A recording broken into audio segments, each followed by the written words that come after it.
पैसे लेकर गोलू बाहर जाता है और अपने एक दोस्त के साथ मार्केट में नमक लेने जाता है, जहां उसकी नजर गर्मा गर्म चटपटे तंदूरी मोमोज पर पड़ती है। सूरज वो देखो, उस मोमोज वाले के पास पता नहीं वो क्या चीज बिक रही है। देखो वो आदमी उसे आग पर सेक रहा है। तुझे नहीं पता वो क्या है? अरे वो तंदूरी मोमोज है, रात को मेरे पापा लेकर आए थे, बड़े स्वादिष्ट होते हैं, एकदम चटपटे। तंदूरी मोमोज को देखकर गोलू के मुंह में पानी आ जाता है और वो नमक लेकर घर आने लगता है। तभी रास्ते में अचानक से बारिश शुरू हो जाती है और भागता हुआ गोलू घर में आता है। बारिश की वजह से गोलू भीग चुका था और घर आते ही बार बार छींकने लगता है। अच्छू अच्छू। अरे अरे बहू, मैंने तुझे कहा था गोलू को मत भेज, वो बारिश में भीगता है तो बीमार पड़ जाता है। माँ उस वक्त बारिश नहीं हो रही थी। मैं बिल्कुल ठीक हूँ दादी। माँ आपको पता है मैंने आज मार्केट में नए तरह के मोमोज देखे, मुझे भी वो वाले मोमोज खाने, वो बहुत चटपटे लग रहे थे। तो तुम्हें चटपटे मोमोज खाने हैं? अपने पिताजी को आने दो, मैं उनसे कह दूंगी, वो ला देंगे। और जाकर अब कपड़े बदल लो। राधा की यह बात सुनकर गोलू बहुत खुश होता है और कपड़े बदलकर लेट जाता है। कुछ देर में विनीत बारिश में भीगते हुए घर आता है और अपने पिता को देखते ही गोलू आकर अपने पिता के गले लग जाता है। पापा आप आ गए, मैं आपका इंतजार कर रहा था। मेरा इंतजार? पर वो क्यों बेटा? गोलू बेटा अच्छा अभी तुम मुझसे दूर हटो, बाहर बहुत तेज बारिश हो रही है, हर जगह बस कीचड़ ही कीचड़ है। मेरे तो कपड़े भी गंदे हो गए, मैं कपड़े बदल रहा हूँ, जब तक तुम लोग खाना लगा दो। कुछ ही देर में विनीत कपड़े बदल कर आता है और पूरा परिवार एक साथ बैठकर खाना खाता है और खाते हुए गोलू मोमोज की जिद करता है। पापा आपको पता आज मैंने बाजार में नए तरह के मोमोज देखे, मुझे भी चटपटे मोमोज खाने, खिला दो ना। हाँ हाँ गोलू बेटा क्यों नहीं, पर अभी 1-2 दिन रुक जाओ, मुझे पैसे नहीं मिले हैं ना, जब पैसे मिलेंगे तब मैं तुम्हें चटपटे मोमोज खिला दूंगा। विनीत के समझाने पर गोलू मान जाता है और देखते ही देखते 2 दिन बीत जाते हैं, पर विवेक गोलू को चटपटे मोमोज नहीं खिला पाता। एक दिन गोलू स्कूल जाता है, जहां बारिश में भीगता हुआ राजू का ड्राइवर राजू के लिए गर्मा गर्म टिफिन में तंदूरी मोमोज पैक करके लाते हैं। वो देखो दोस्तों, मेरा लंच आ गया। गोलू अपने ड्राइवर के पास जाता है और लंच लेकर अपने दोस्तों के पास आता है। अब वो जैसे ही अपना लंच बॉक्स खोलता है, स्कूल के कुछ और गरीब बच्चे गोलू के साथ उसके पास आकर खड़े हो जाते हैं। तुम सब मेरा लंच देखकर मेरे पास आकर खड़े हो गए हो ना, ताकि मैं तरस खाकर तुम लोगों को अपना एक तंदूरी मोमोज दे दूं, पर ऐसा बिल्कुल नहीं होगा, इसलिए मेरा मुंह देखना बंद करो और जाओ यहाँ से। मोमोज खाना कौन सी बड़ी बात है, तुम इतना इतरा क्यों रहे हो? इसकी खुशबू अच्छी आई इसलिए हम सब बस देखने के लिए आ गए, हम कौन सा तुमसे मांग रहे हैं।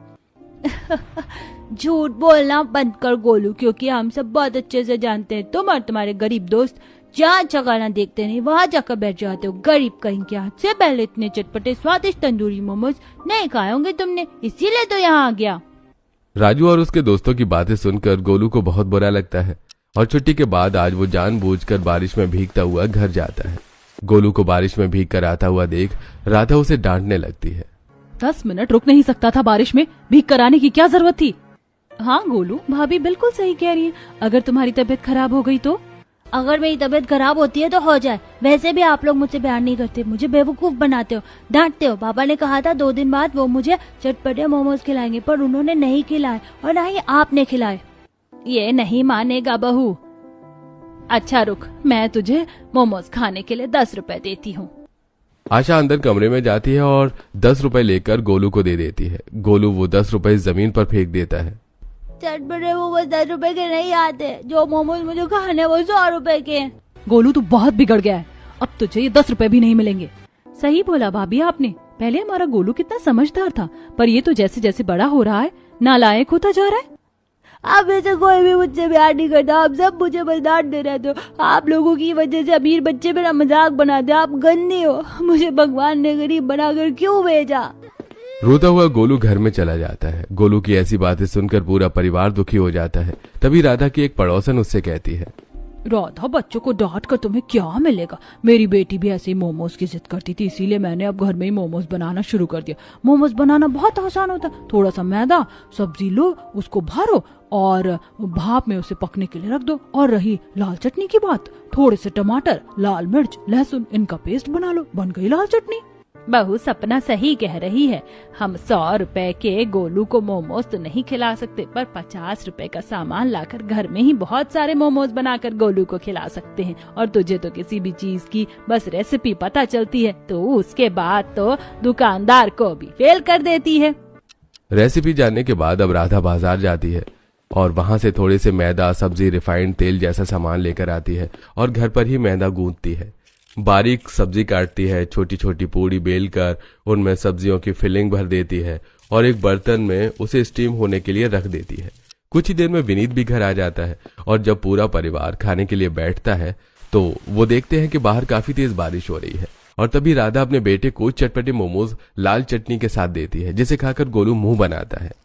माँ मुझे ये वाले मोमोज नहीं खाने, ये वाले मोमोज आप ही खाओ। मुझे चटपटे मोमोज खाने, उसका नाम है तंदूरी मोमोज। अब तो वो बाजार में भी मिलते हैं, पापा 100 रुपए के ही आते हैं सिर्फ। तंदूरी मोमोज खिला दो ना। नहीं खाने तो भूखे सो जा, बहुत जिद्दी हो गया है तू। इतने दिनों से जिद कर रहा था, इसीलिए तो मैंने तेरे लिए मोमोज का जुगाड़ किया और अब तू मोमोज देखकर कह रहा है कि तुझे ये वाले मोमोज नहीं खाने। अरे राधा शांत हो जाओ, क्यों डांट रही हो मेरे बच्चे को? मेरा बेटा इतने दिनों से मोमोज खाने की ही तो जिद कर रहा है। रुको गोलू बेटा, मैं तुम्हारे लिए बाजार से तंदूरी मोमोज लेकर आता हूँ। पर भैया आज सुबह से ही बहुत बारिश हो रही है, आज रहने दो। तुम लोग तो ऐसे कह रहे हो जैसे कि मैं किसी जंग पर जा रहा हूँ। अभी मैं अपने बेटे के लिए तंदूरी मोमोज लेकर आता हूँ। विनीत अपने बेटे के लिए बारिश में भीगता हुआ तंदूरी मोमोज लेने के लिए जाता है। सुबह से ही काफी तेज बारिश हो रही थी, बिजलियां कड़क रही थी और रोड पर पानी भरा हुआ था, पर फिर भी विनीत मोमोज लेने के लिए जाता है और पानी भराव की वजह से उसे गड्ढे और नाले का पता नहीं चलता और उसका एक पैर नाले में फंस जाता है।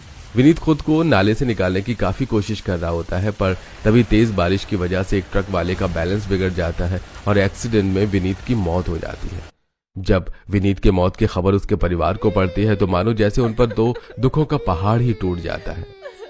माँ मुझे माफ कर दो, पापा की मौत मेरी वजह से हुई है। अगर मैं तंदूरी चटपटे मोमोज खाने की जिद नहीं करता तो पापा इतनी बारिश में रात को मेरे लिए मोमोज लेने नहीं जाते। अब सिर्फ कभी भी मैं तंदूरी चटपटे मोमोज नहीं खाऊंगा। राधा खुद को संभाल ले, अब तुझे ही अपने बेटे की परवरिश करनी है। गोलू बेटा ऐसी बातें मत करो, वो तो बस एक एक्सीडेंट था, तुम्हारे पिता की जान तुम्हारी वजह से नहीं गई। हाँ मेरे बच्चे, तू शांत हो जा, इसमें तेरी कोई गलती नहीं है। जो गोलू बारिश में तंदूरी मोमोज चटपटे खाने की जिद कर रहा था, पिता के जाने के बाद वो मोमोज खाने से साफ मना कर देता है।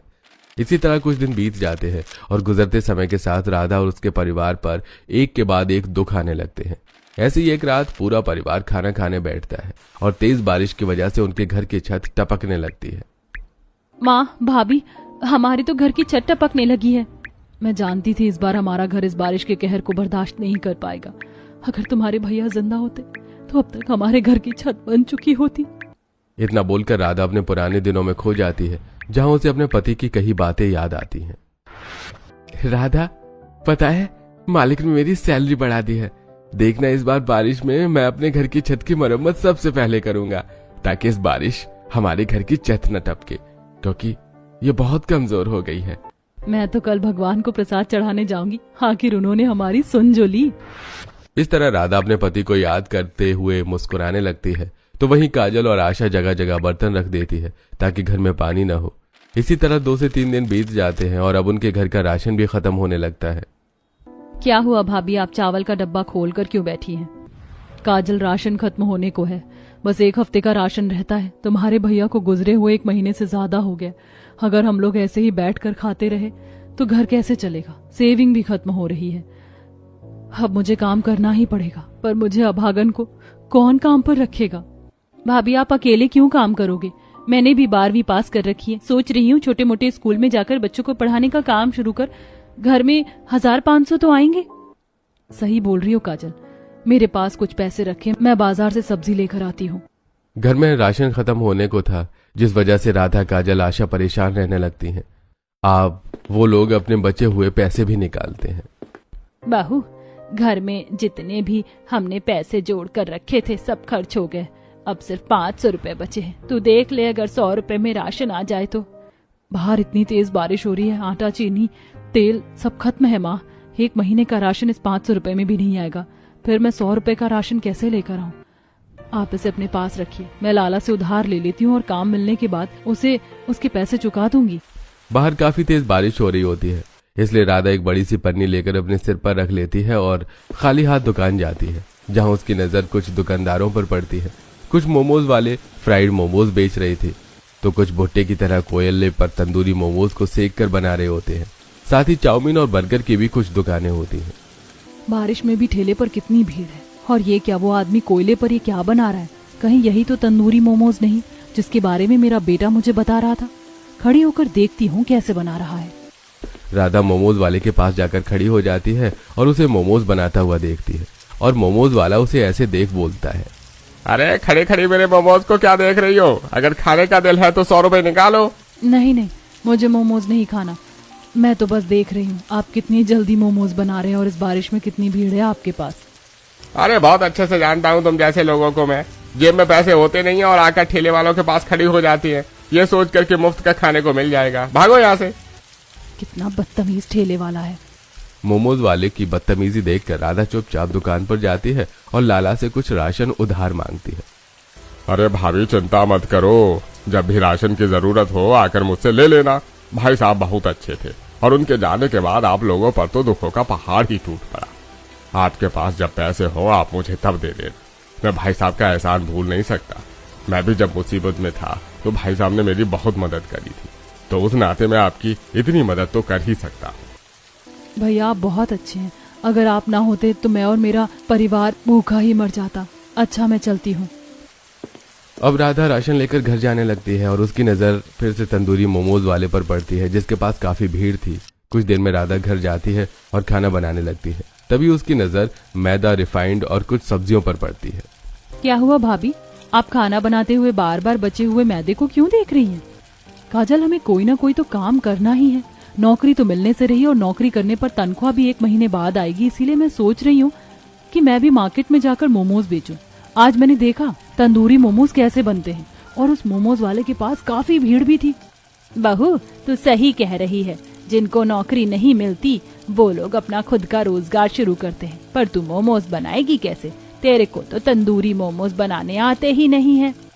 आशा की बात सुनकर राधा खाना छोड़कर सपना के घर जाती है। सपना बहन, तुम्हारी एक छोटी सी मदद चाहिए थी।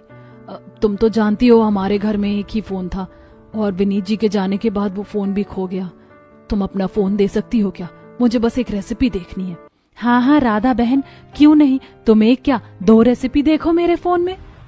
अब सपना राधा को अपना फोन देती है और राधा सपना के घर में बैठकर तंदूरी मोमोज की रेसिपी देखती है और घर जाकर तंदूरी मोमोज बनाने की तैयारी करती है।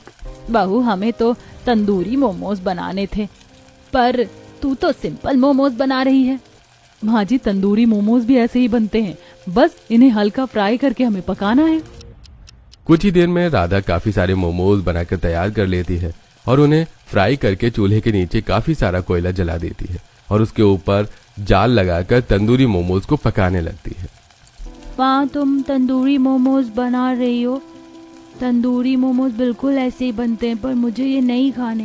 इसकी वजह से मेरे पापा मुझसे दूर हो गए। ऐसा नहीं बोलते बेटा, वो सिर्फ एक हादसा था और मेरे तंदूरी चटपटे मोमोज खाने वाले तुम पहले ग्राहक होगे। अब राधा तंदूरी मोमोज बनाकर सबसे पहले अपने बेटे को टेस्ट कराती है। गोलू को अपनी माँ के तंदूरी मोमोज काफी पसंद आते हैं और इस वक्त राधा अपने कुछ पड़ोसी की मदद से एक पुराना ठेला लेकर उस पर तंदूरी मोमोज का सेटअप लगाती है और एक तसले में थोड़े से कोयले रख लेती है और जाल लगाकर तंदूरी मोमोज बनाकर बेचना शुरू कर देती है। और 2 दिन बाद उसके मोमोज की खुशबू इतनी अच्छी होती है कि ग्राहक उसके पास आने लगते हैं। आंटी, आपके मोमोज की क्या खुशबू है और ये खाने में भी बहुत टेस्टी हैं। अरे यहाँ तो सब 100 रुपए की तंदूरी मोमोज बेच रहे हैं और आप सिर्फ 80 रुपए के। मजा ही आ गया। अरे भैया देख रहे हो, इस औरत ने तो 2 दिन पहले ही ठेला लगाया और आज इसकी कितनी कमाई हो रही है। अरे मुझे तो उसी दिन समझ जाना चाहिए था जब ये मुझे मोमोज बनाते हुए देख रही थी। पर कोई बात नहीं भाई, इसकी कमाई हम नहीं होने देंगे। जब मार्केट में राधा अपना चटपटा तंदूरी मोमोज बेच रही होती है तो आसपास के और दुकानदार उससे जलने लगते हैं। ऐसे ही एक दिन काफी तेज बारिश हो रही थी, इसलिए राधा एक पेड़ के नीचे बैठ जाती है और दूर से अपने ठेले को देख रही होती है। तभी मोमोज वाला उसके पास जाता है। अरे जब ठेला लगाया तो तिरपाल भी लगा लेती, और अगर तुम्हें मोमोज ही बेचना था तो मुझे उस दिन बता देती, मैं तुम्हें सिखा देता। कोई बात नहीं भैया, मैंने खुद सीख लिया। अगर मेरे पति जिंदा होते तो मैं ये काम भी ना करती। जब राधा मोमोज वाले से बात कर रही होती है तो दूसरा आदमी उसकी मोमोज की चटनी में काफी सारी लाल मिर्च पाउडर मिला देता है। और जब हल्की हल्की बारिश बंद होती है और ग्राहक तंदूरी मोमोज लेने के लिए आते हैं और मोमोज खाते हैं तो तुम्हारी कमाई होने लगी तो तुम घटिया सामान बेचने लगी। ये चटनी बनाई है तुमने या लाल मिर्च में पानी घोल कर दे रही हो लोगों को? बहन, तुम्हारी हालत देखकर तो लगता है कि बड़े ही घटिया तंदूरी मोमोज बनाती है ये। इस तरह सभी ग्राहक वहां से चले जाते हैं। राधा को कुछ समझ नहीं आता और वो शाम को अपना ठेला लेकर घर आती है। क्या हुआ बहू, इतनी दुखी क्यों हो? माँ जी, मैं तो हमेशा की तरह चटनी बनाती हूँ, पता नहीं आज की चटनी इतनी स्पाइसी कैसे हो गई। कोई बात नहीं भाभी, हो जाता है कभी कभी। आशा और काजल के समझाने पर राधा अगले दिन कम मिर्च डालती है और इस बार जब वो मोमोज बेचने के लिए जाती है तो जमीन का मालिक आता है। तो तुम हो जो मेरे जमीन पर मोमोज बेच रही हो?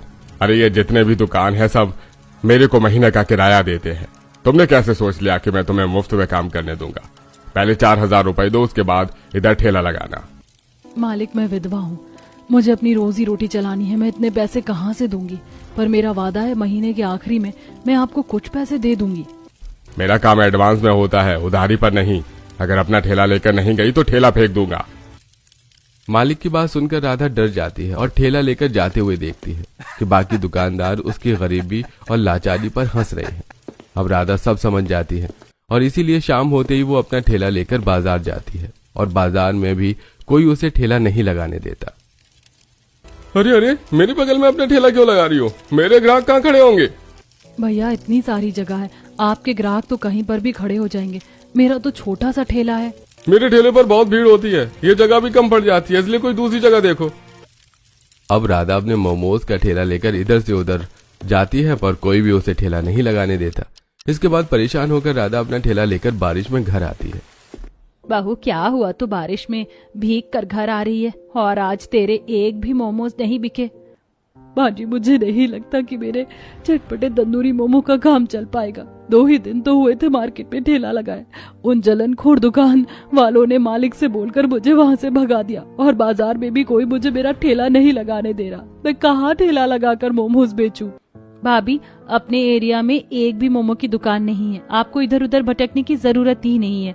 मुझे स्कूल में जॉब मिल गई है, इसीलिए आप अपने घर के बाहर ही चटपटे तंदूरी मोमोज बेचना, भले ही 60 रुपए प्लेट बेचो।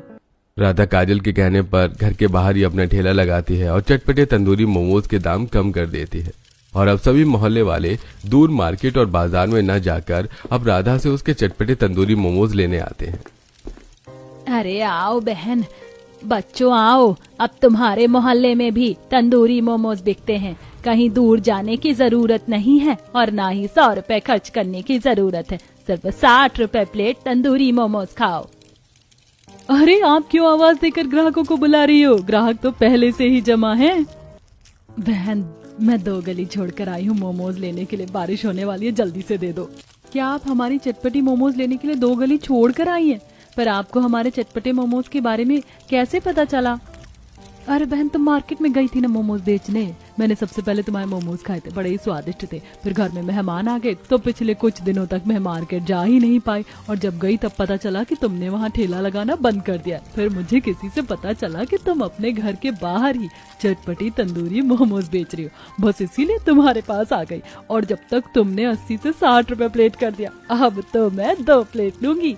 हाँ हाँ, अब 2 प्लेट लीजिए और सभी को हमारे चटपटी तंदूरी मोमोज के बारे में बताना ताकि हमारे पास और ग्राहक आएं। सुधा चटपटी मोमोज खाकर अपने घर जाती है और अपने पड़ोसियों के सामने राधा के चटपटे तंदूरी मोमोज की काफी तारीफ करती है। बहन, बारिश का मौसम है, मेरे बच्चों का तो चटपटे तंदूरी मोमोज खाने का मन था तो मैं चटपटी तंदूरी मोमोज लेने के लिए आई हूँ। वैसे अगर तुम भी मोमो लेने जा रही हो तो इतनी दूर मार्केट मत जाओ, वहाँ महंगा भी है और अच्छा भी नहीं। तुम 2 गली छोड़ कर जाओ, वहाँ एक औरत है 60 रुपए प्लेट देती है चटपटे तंदूरी मोमो। तुम सच कह रही हो बहन, ये तो अच्छी बात है। अब एक बार नई दुकान का भी ट्राई करके देखने में क्या जाता है। इस तरह धीरे धीरे दिन बीतते हैं और सुधा के पास बारिश हो या धूप, हर वक्त चटपटे तंदूरी मोमोज लेने के लिए लोग आते हैं। आंटी, मैं बारिश में भीगते हुए आपके तंदूरी मोमोज खाने आया हूँ, पहले मेरे तंदूरी मोमोज लगा दो ना। भैया बच्चा बारिश में भीग कर आया है, पहले इस बच्चे को ही चटपटे तंदूरी मोमोज दे देती हूँ। राधा अब बारिश में भी चटपटे तंदूरी मोमोज बनाकर बेचती है और बच्चों को पहले देती है, जिस वजह से उसकी दुकान पर काफी भीड़ रहती है। समय गुजरता है और राधा तंदूरी मोमोज चटपटे बेचकर सबसे पहले अपने घर की छत की मरम्मत करवाती है। ऐसे ही एक दिन काफी तेज बारिश हो रही होती है, जिसमें पूरा परिवार बचे हुए घर में बैठकर तंदूरी मोमोज खा रहा होता है। आज कितने दिनों बाद इस बारिश में हम सब बारिश के मजे लेते हुए तंदूरी चटपटे मोमोज खा रहे हैं। ईस्ट और वेस्ट, मेरी मम्मा के चटपटे तंदूरी मोमोज सबसे बेस्ट। हा हा हा।